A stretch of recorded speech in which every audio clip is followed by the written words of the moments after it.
Good afternoon, everyone. I think we're live, and welcome to the VIP chat. Katie, are you with me? I'm Uh, here. Katie, great to be talking with you again, Great and to see you, Ed.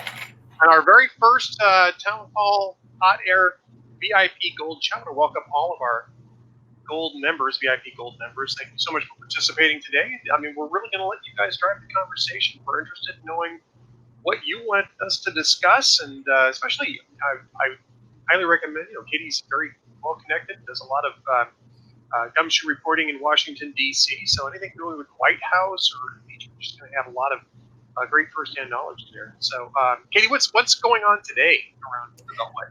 Well, inside the DC bubble, as we like to say, we're getting ready. We're gearing up for this impeachment inquiry hearing on Wednesday, which I think it's important that we point out the language because the House has not voted on articles of impeachment, but they are marching towards that. As Adam Schiff has denied over the weekend a number of requests from Republicans to bring their own witnesses. So Wednesday's the big day for one of the first hearing. So that's kind of what everyone's bracing for. It's also Veterans Day, so President Trump is in New York City actually at the Veterans Day parade there. He's the first president to attend that parade as president. So he's out of town today, but he will be back tonight, and I'm sure the White House team is getting ready for impeachment on Wednesday. So I want to wish all of our veterans a happy Veterans Day, and yes. Thank you so much for your service. If you're in the audience, thank you so much for your service. So let's talk a little bit more about impeachment. I know Adam Schiff these were the House rules that were set up, right? Katie, was that Adam Schiff was basically going to have the last word on whether he was going to approve the subpoenas that Republicans are requesting. But all this gets flipped around when it goes to a Senate trial, and it's going to be the Republicans who are going to be able to issue subpoenas at that point in time. So it's not as though Democrats can avoid this type of accountability forever, right? Yeah, I mean, I think the Democrats' goal is to be able to go back on the campaign trail and in 2020 to their activist base and to maybe people who are watching and say, this is a president who has been impeached without giving the full disclosure that the Senate, if this is the way it goes, acquitted him, but that he was impeached in the House. Because for months now, you've had people like Jerry Nadler, who's been driving this impeachment train right alongside Adam Schiff, claiming that they're doing real impeachment and fundraising off of that talking point when they haven't really voted yet on real impeachment and articles of impeachment. So you're right. This is a huge process, and for everyone who thinks that the president is going to be removed as a result of impeachment, that's living in fantasy land at this point. Well, yeah. I mean, there's not even close to a case being made here for removal. I mean, I would argue there's no case for impeachment here either. Andy McCarthy actually had a really good column today. I don't know if you got a chance to read it. It was at Fox News. It wasn't at National Review, about the fact that the House has to decide whether things are impeachable offenses. But in his mind, there's no crime here, so there's really no purpose for impeachment and removal. Yeah. And so, I mean, that's part of this is understanding that there's going to be a political accountability for whatever the House does here eventually. Yeah, and I'm really curious about, what our audience today, what they think about impeachment. What are their thoughts about what they're hearing? Are they frustrated that Washington, D.C. is not working on things like the USMCA? There's only like 10 working days left until the end of the year, technically, for Congress. They Right. keep saying that impeachment is this really urgent matter of national security and to protect democracy and the republic and what the founding fathers stood for. And yet they're taking a number of breaks between now and the end of the year. On the other hand, I've heard from people who work on the Senate Judiciary Committee about how they've essentially been told not to make any Christmas plans because impeachment is going to be rolling in the Senate at that point. So, I'm curious if this is something like the same narrative as the Russia case that people really don't actually care about outside of Washington, or if it's something people are concerned about, depending on their perspective. So that's something I'm curious to hear. Well, Arthur Sanders wants us and the question just popped back up here again. How will the public react to Adam Schiff's ignoring Republican witnesses? And I think that that's a great question. Frankly, I'm not sure that Adam Schiff has got very compelling witnesses to start off with either. I mean, you got Marie Ivanovich, you've got Gregory Kent, I think his name is, and I'm missing one other person, none of whom have any direct contact with Donald Trump. Yeah. So I'm kind of curious as to what the strategy is there, because the whole idea of doing depositions is to cut to the chase when you have your public hearings and make the best case. I mean, that's part of why you do deposition ahead of a grand jury presentation as well. So, I mean, I think Arthur's correct. I mean, my question is, how is the public going to react when they see that you're going to have a lot of people talking about assumed and presumed and I kind of heard through the grapevine sort of thing. If Republicans aren't calling witnesses, do you think the public is going to see this as a fundamentally unfair process? Yeah, for sure. I mean, and that's certainly something that Devin Nunes and Jim Jordan, who's been moved over to the Intelligence Committee for these hearings to ask questions, that they will certainly be pointing out in their statements ahead of the questioning. And you can bet that they're going to be pressuring these witnesses who are Adam Schiff witnesses, who have political and policy disagreements with the president on Ukraine. They don't have firsthand knowledge of the phone call that started all of this off. And now Adam Schiff is saying he doesn't want the person who had the secondhand information, who filed the whistleblower complaint, to even come in front of the committee to talk to them now, because they say it's irrelevant, even though that person, despite having secondhand knowledge, was the closest person to the call compared to these other witnesses he's bringing. So they will certainly be asked about what they mean by presumed. You know, do they have political differences? What their political connections are? Did they donate money to Democrats in the past? I mean, that's what Republican staffers are doing right now. They're trying to dig up as much information on these people as possible to see if there are maybe any biases that could contribute to their account and their analysis of what this phone call was. And, you know, you look at when this came out, the big question was, okay, is this going to backfire on Joe Biden and Hunter Biden? And people are going to have some serious questions about why Adam Schiff didn't call Hunter Biden to testify about whether he was using his position and his last name to get meetings through the State Department, very much Hillary Clinton style, in order to bolster his own personal financial gains. So we'll see. And I think both sides are going to be able to use something like out of the committee for the 2020 election.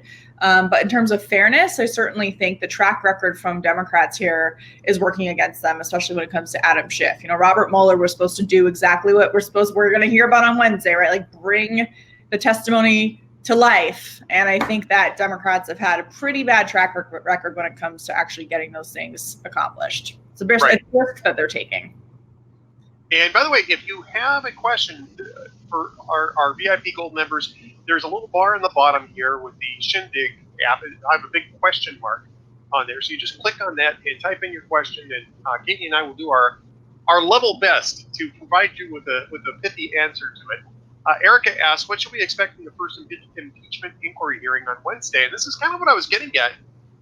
I think it's going to be Marie Ivanovich, Gregory Kent, and can't think of the third person now that they're teasing up here.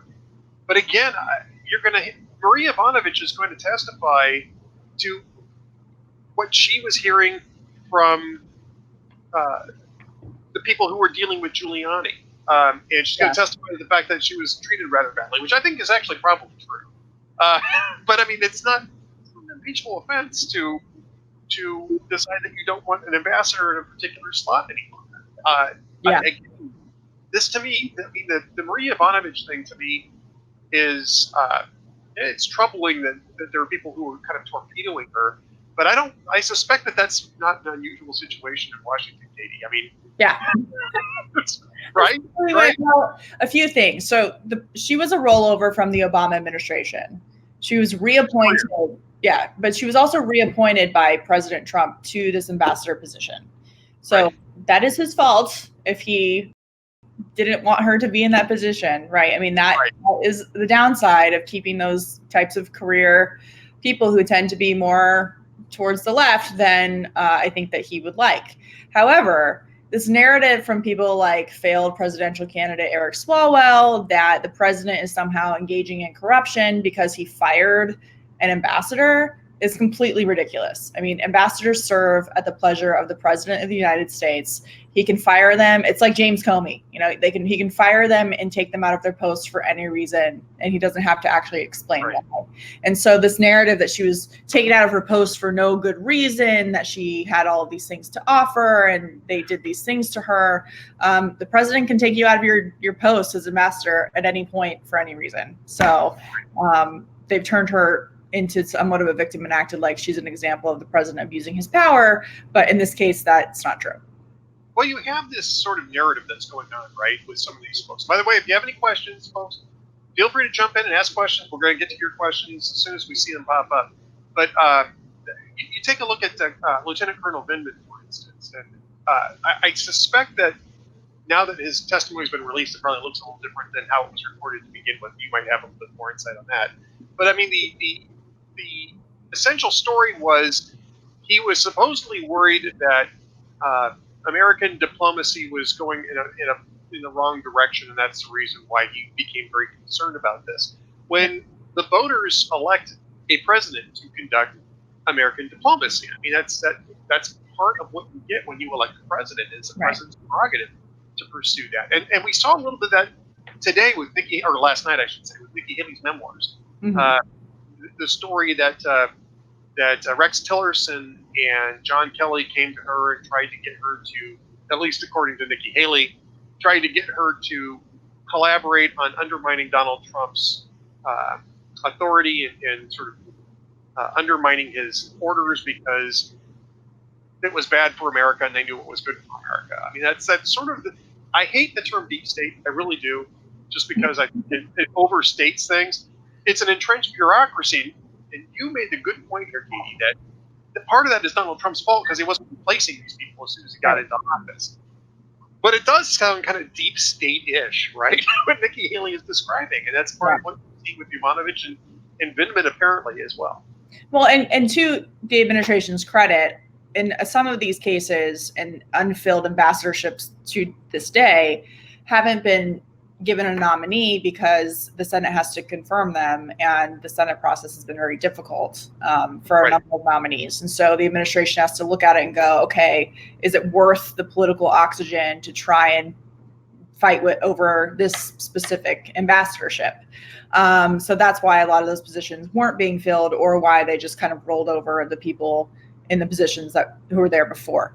But in terms of, what's going on, it goes back to how this whole thing is apparently moving forward on impeachment. I mean, are we really going to impeach the president over disagreements on policy from officials who should be working for the president in the executive branch on foreign policy? I mean, a lot of the testimony so far in terms of the transcripts is just that. I disagreed with what we were doing on this. I disagreed with the ambassador being removed.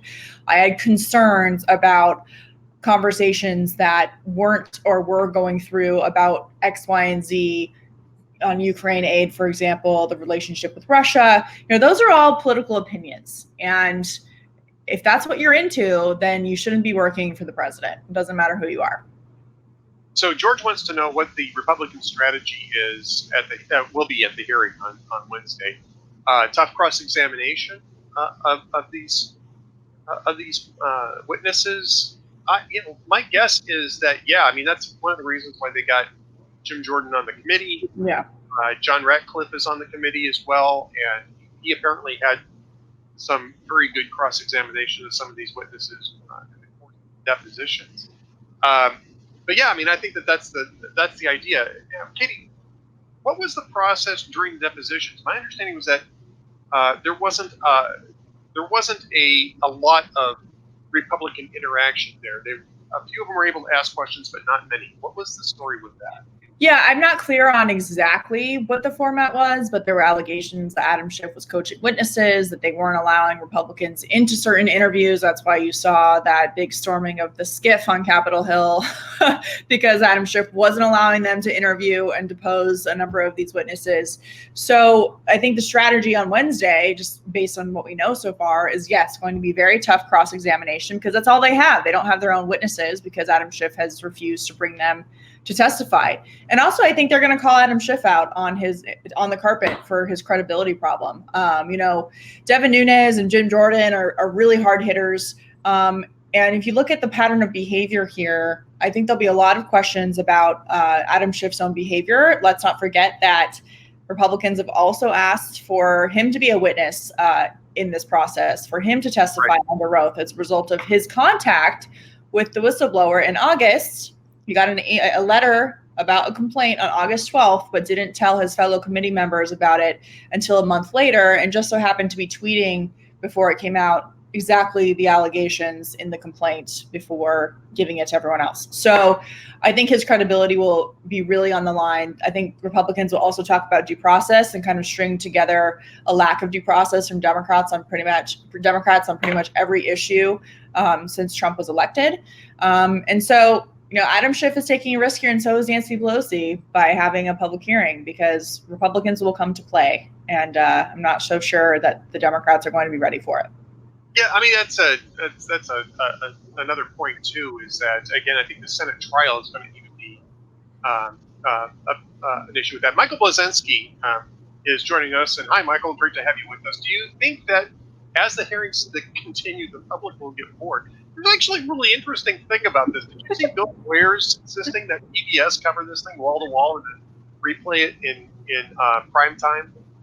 Okay, come on, they're actually doing that. Really? No. PBS isn't doing that. Bill Moyers is really unhappy, and that they're not doing it. He's unhappy that they're not doing it. But I mean, he was saying, "Well, this is what happened. This is how Watergate was able to change the course of a presidency, and blah blah blah. And our nation depends on this." And not once, not even a single time, does he acknowledge the existence of C-SPAN, which is going to be covering this thing wall to wall because it's a House hearing, right? Yeah. I mean, do I think that they're going to get bored? Yeah. I don't think that I think most of this is going to just. This is not Watergate.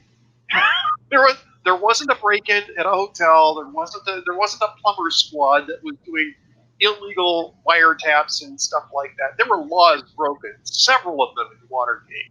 This is not Watergate. Yeah, people aren't being killed.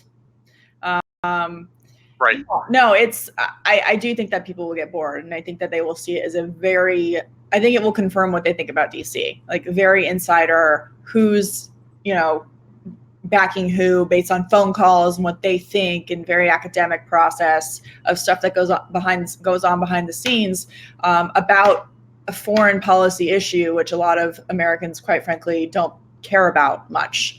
So when you start talking about Ukraine, aid to Ukraine, I think that people will actually be like, yeah, actually, I kind of want to know where my money's going. And, what does our foreign aid do in Ukraine? And why would we continue to give money to a corrupt country if they can't control where the funding is going? I mean, I think it has the potential to backfire enormously in terms of what people take away from it. Well, I think there's a potential for backfire here. I would argue that while it's probably not as high for Democrats during the House hearings, because they're still going to control the process here, even though Republicans are going to get more of an opportunity now to interact in public with these people. The issue becomes, I think, a lot more acute for Democrats if they vote to approve articles of impeachment and it goes over to Mitch McConnell at the first of the year, because Mitch McConnell's talking about holding a 4 to 6 week trial, 6 days a week. First off, that's going to be a lot of fun for the Democratic senators who are running for president, because they will be required to attend.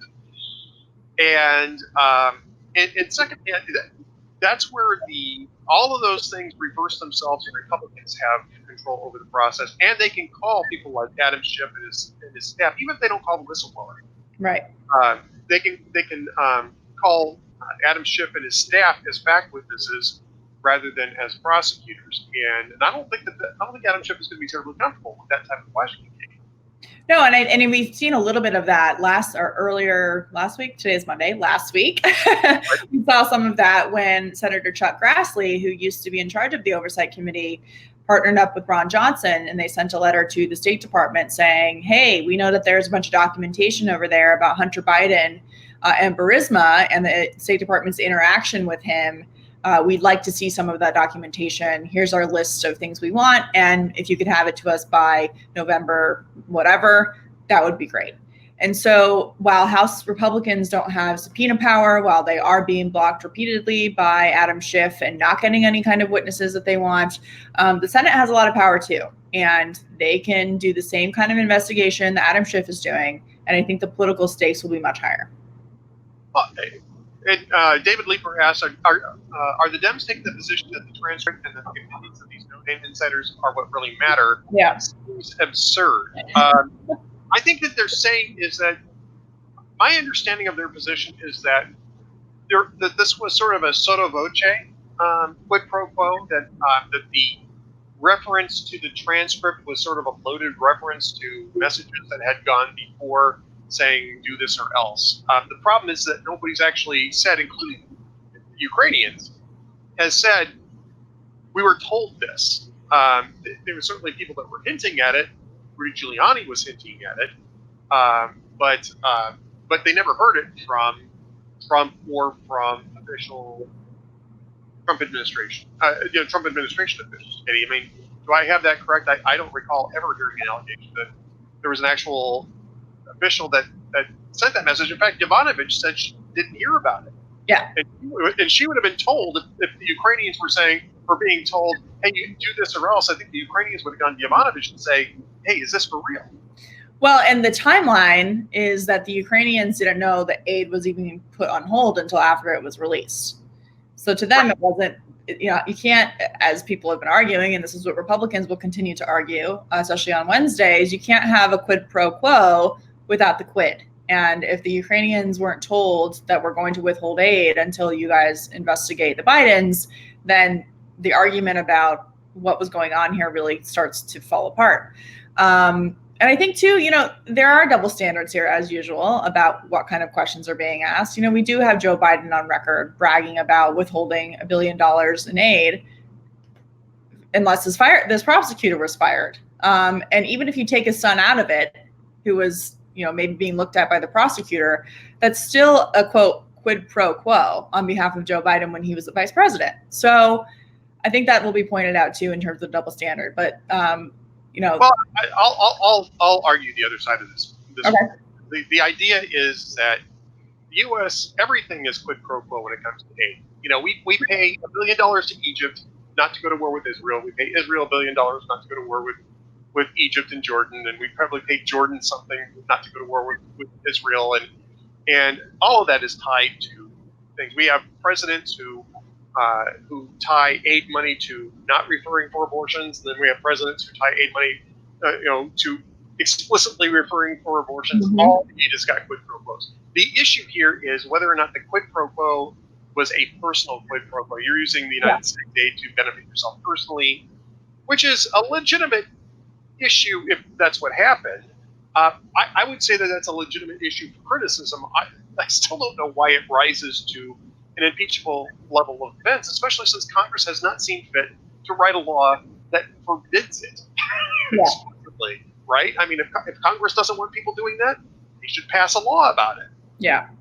No, I think that's true. And I think that your points are also spot on. And I think that the analysis from the last question of are Democrats really going with people who are government insiders thinking that they're the most important players here? Is that really going to fly? I don't think so.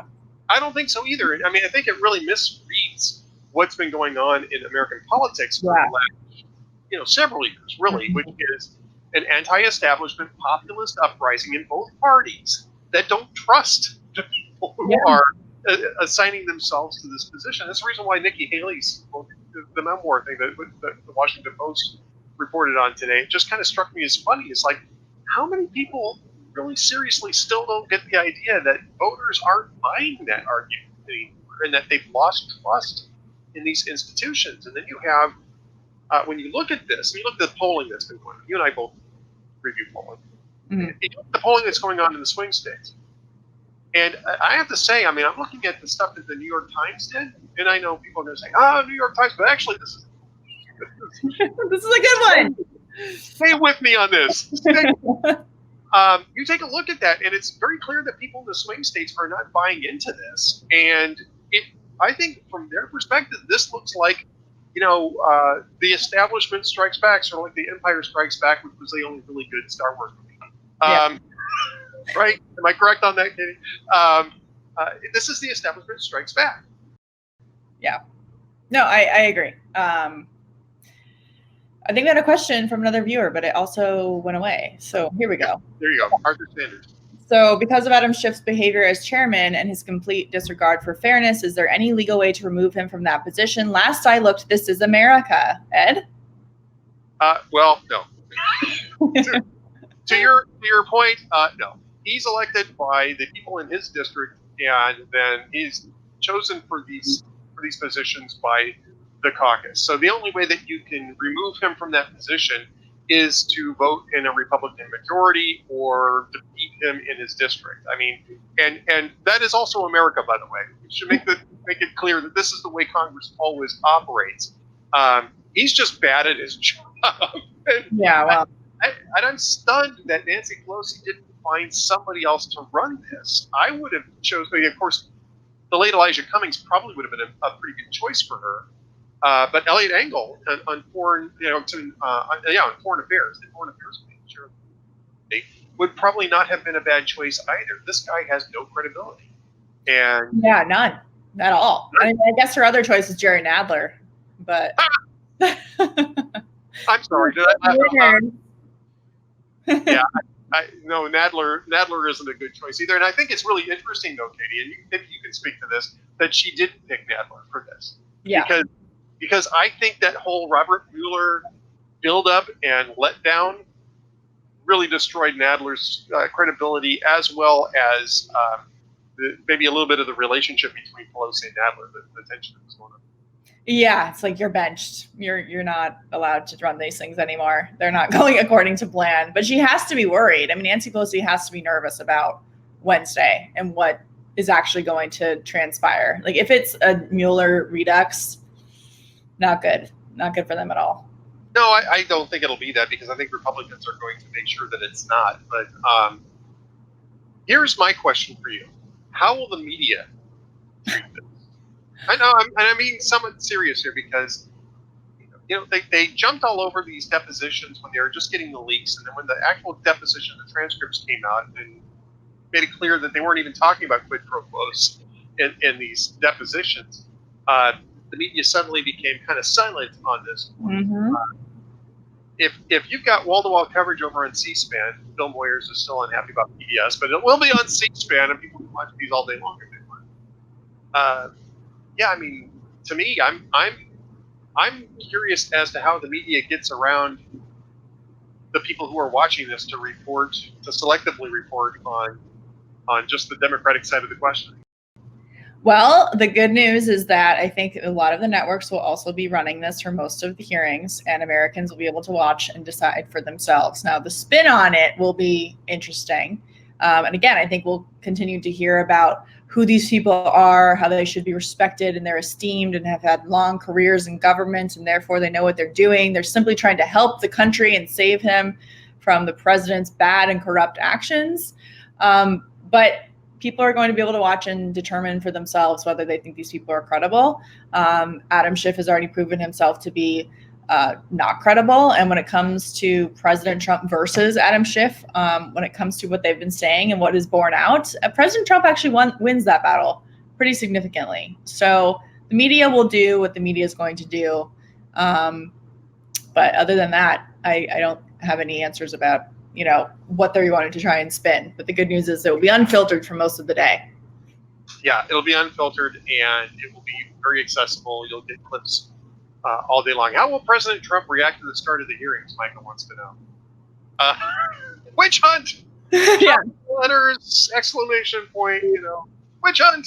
Yep. Adam Schiff is a liar. It's a scam. Well, just technically speaking, the president on Wednesday is hosting the president of Turkey at the White House and will hold a joint press conference. So it'll be interesting to see if they break away from the hearing to take the president's press conference with the Turkish president, especially given all of the controversy over the last couple of months, and especially given serious questions about Turkey's role in NATO, considering they continue to cozy up to the Russians, which NATO's entire point is to take on the Russians. So that's a big question. I do know that the White House is beefing up their staff. They are hiring a new communications team to run comms for impeachment.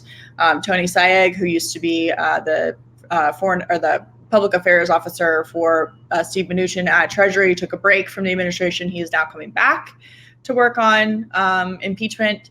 I think that they probably should hire a few more attorneys and they definitely have to have an impeachment strategy that they're talking to with all of their government agencies. I've heard a little bit, a few concerns about the White House comms team not reaching out to the State Department, DOJ, and other agencies with a solid uniform message on impeachment. So the White House will go out and say something, but there hasn't been a lot of communication behind the scenes about how to handle impeachment as a whole. So that's how the president will react. That's how his team is reacting. And they've already said they think that the whole thing's going to go forward with articles of impeachment being voted on. So we'll see how that goes. So the president of Turkey is coming to visit the White House. Is the Turkish security squad going to do their traditional MMA tournament with protesters outside? Yeah. I'm just curious. I know, and that's the other thing, right? So for people watching who aren't familiar, so in 2016, President Erdogan came to a Brookings Institute conference in DC and gave a speech, and his security detail beat up a bunch of journalists outside, and our Secret Service had to intervene and tell them, like, you're in America, you're not allowed to just beat up reporters on the sidewalk here. So then he came back a year later and met with President Trump, and his security detail outside of the Turkish ambassador's residence beat a bunch of American protesters in the streets of Washington, D.C., the capital of America, to the point that many of them went to the hospital and were seriously injured. And President Erdogan got out of his car to make sure that they were doing it the right way. So it wasn't like they just did it in a rogue operation. The D.C. police tried to charge these guys with a slew of crimes. The State Department did not react well. The White House never issued a statement condemning this. And a year later, all the charges were dropped. So today, Liz Cheney has sent a letter to Secretary of State Pompeo saying, look, you need to make sure that the thugs who were on his security detail, who were involved in assaulting Americans in the Capitol on the street when they were peacefully protesting, aren't allowed into the United States. But I doubt that Erdogan has told his people to be nicer. You don't think so? No, I don't think so. No. Golly. All right. Let's take a couple more questions. There was one that just flashed up on the screen a moment ago, and I'm sorry I didn't catch. There we go. Stephanie Wood. Stephanie, thanks for being with us today. Did anything that happened in the last week's elections change Republican strategies or attitudes? I mean, that's a really good question. I would say that people were focusing on Matt Bevin's loss in Kentucky, which was all but assured just because Matt Bevin is Matt Bevin. I would be more concerned about Katie's laughing. I'd be more concerned about what happened in Pennsylvania in some of the local and regional elections in Pennsylvania. Katie, first off, let's talk about the Kentucky thing right now. Republicans actually had a pretty good night in Kentucky, except for Matt Bevin, who nobody likes. Well, so Matt Bevin was at 23% approval. Trump flies in the day before and he gets almost 50%, right? Right. So good for Trump. That proves again that he can go into a place and get people maybe elected. Matt Bevin is down by something like 5,000 votes. He's asked for a recount. And he is saying that's for a recanvass. Technically speaking, they can't recount the governor's race. Okay, gotcha. It's against the law. It's literally against the law to recount the governor's race or the lieutenant governor's race. For some strange reason in Kentucky, they won't allow recount. So it has to go to the legislature to get to that point. And the Republicans in the legislature are saying, don't even try it, pal. It's over, man. Just accept the L and move on. But I do think it's funny that he's playing by the left's rules now. He's like, Stephanie Abrams doesn't want to concede that she lost the governor's race. Well, I'm not going to either. And you set the precedent for this. But it's all kind of ridiculous. In Kentucky, I don't think that was that big of a deal. But I do agree with you that Pennsylvania and Virginia, real big problems in Virginia. it's Virginia's kind of been going that way though for some time. I mean, this is Roba and Nova are very different, but even in Roba, which is the rest of Virginia, by the way, for those who don't know, I mean, Democrats have been making a lot of inroads in the non-Northern Virginia parts, and this has sort of been a long time coming. Well, I used to call Virginia the freedom side of the river, but it doesn't exist anymore. So I'm a little worried about it. There wasn't even a Republican on the ballot to vote for where I live. So that was part of the problem too. Yeah. Right. I mean, that's how you got Joe Morrissey. No relation, by the way. I want to make sure that everybody understands this. Joe Morrissey and I are not related to each other. Yeah. But at least as far as I know. Yeah. But, this is a guy who was convicted of having sexual relationship with a underage girl who he later married, by the way. I should. Yeah, so there's that guy. There's our Lieutenant Attorney General. There's our governor, who was either in blackface or a KKK outfit. And the day after he proclaims we've had a big victory and Virginia is now blue, the Washington Post runs an op-ed about how Virginia's leaving the Confederacy behind. It's like, except for the governor. Yeah, that guy. And the AG, who also admitted to being, although I'm not sure he got reelected to the AG position. Yeah, the lieutenant governor has been accused of rape by multiple women. The lieutenant governor also was in blackface, and our governor was either in KKK or blackface. And if I had to bet money, it would be the KKK outfit. Probably. Yeah. All right. Yeah. So that's what we are in Virginia, everybody. It's going really well. To Stephanie's question, do you think Republicans need to adjust their approach after Virginia, Kentucky, and Pennsylvania?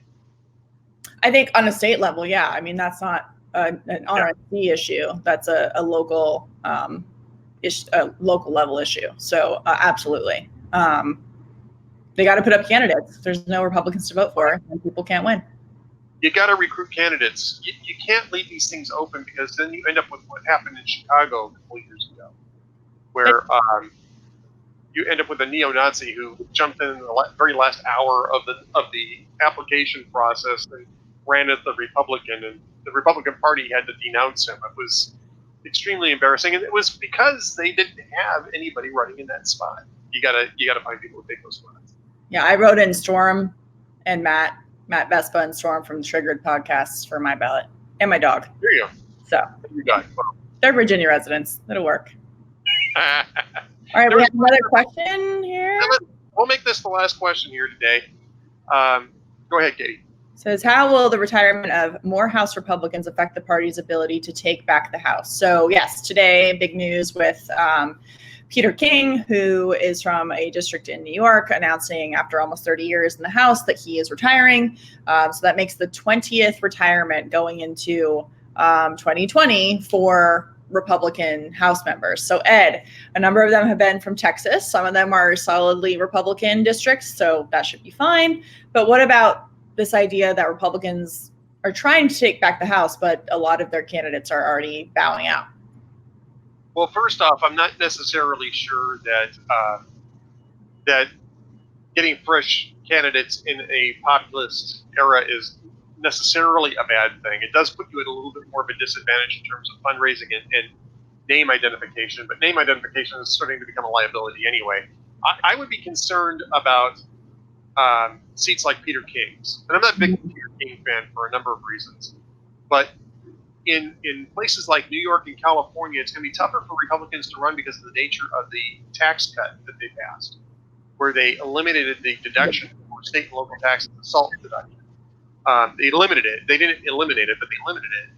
And in places like New York and California, it's been extremely unpopular. Although it's very effective, it's been extremely unpopular because the states aren't reacting by cutting their own taxes, which can solve the problem. And I think it's going to be much tougher for Republicans to get traction because of that, which was a predictable thing. And that might be part of the reason why Peter King's decided to hang it up too, is that he might be looking at the writing on the wall there. Yeah. It's going out on top. Says he wants to spend more time with his grandkids, which is good, and his wife, which is also good.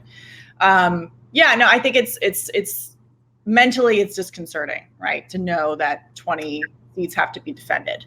That means more money, more effort, more recruitment of good candidates, which are difficult to find.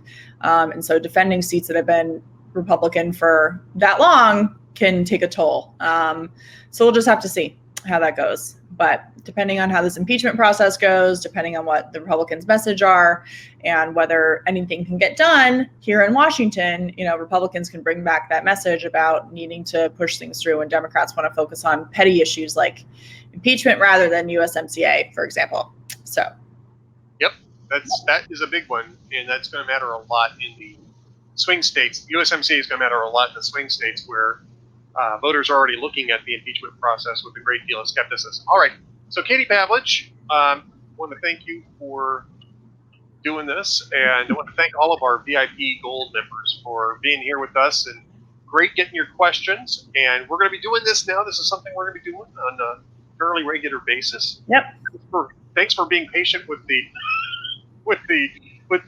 platform. We're all learning this at the same time. I think it actually went really well, and I'm looking forward to doing this again very, very soon. Yeah, I just want to say thank you to all of the VIP members, Gold members who have subscribed. We are very excited that you are here. We want to hear more about what you want to talk about, what topics you want covered, because that's what we're here for. I'm in DC. Ed is in Minnesota, which is also ground zero for 2020. So please send us your comments, questions, and participate in these chats with us. We love interacting with you. If you're a Twitchy viewer, twitchy.com, and you're a VIP Gold member, Twitchy will be doing a chat on Thursday. So be sure to get in on that. There'll be some folks over there doing that. So thank you again for signing up, and we'll talk to you guys soon. Talk to you soon.